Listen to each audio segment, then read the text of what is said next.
Hola amigos, it's Will here from Will's Custom Figures coming at you today with a big bad breakdown of one of my all-time favourite WCW superstars, Ernest the Cat Miller. So please guys, sit back, relax while I talk you through why and how I made this guy and everything else in between. So first things first, let's start by why.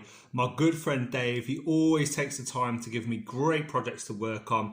He sent me a 3D head sculpt, which, as I'm sure you will agree, is absolutely brilliant and captures his likeness expertly.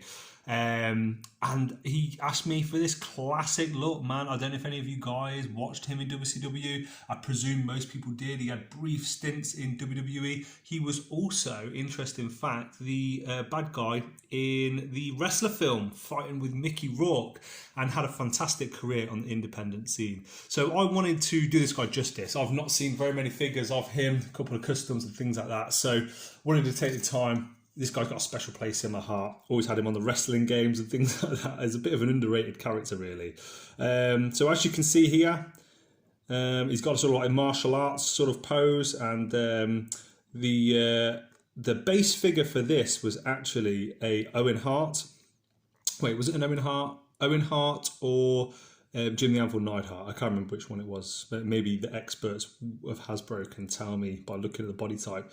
However, long story short, I'm pretty sure it's Owen actually, because the abs aren't as extended like Neidhart's. However, I wanted to make sure that this guy had that perfect and classic look, retro leopard print from that era, as well as that absolutely class blonde hair.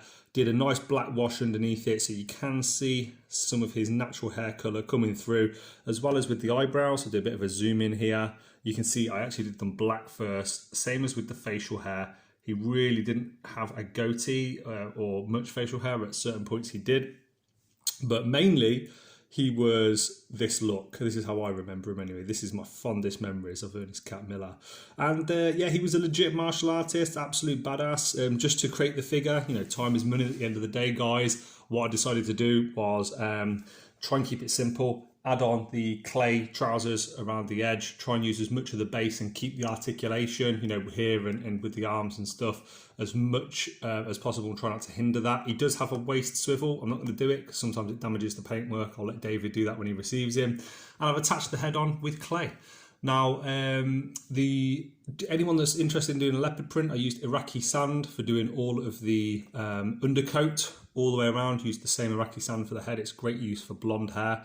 I then did black blotches all over, as you can see, and then I used Iraqi sand and Beastie Brown browns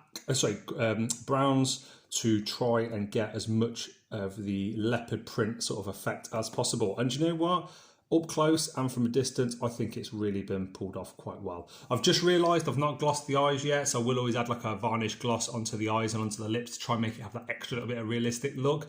I like to do that with my figures. I think it gives it that nice, more realistic perspective.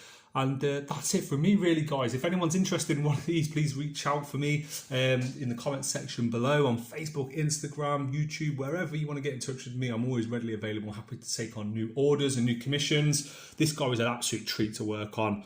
I think, for me, this would be my definitive Ernest the Cat Miller, and I would have him on any collection and stand him next to any of his counterparts within the wrestling industry. And guys, that's it from me. So from myself, from the one and only Ernest Miller, it's been a pleasure speaking to you guys today. I hope you like this custom figure, and I can't wait to show you what else I've got in store very, very soon. Bye, guys.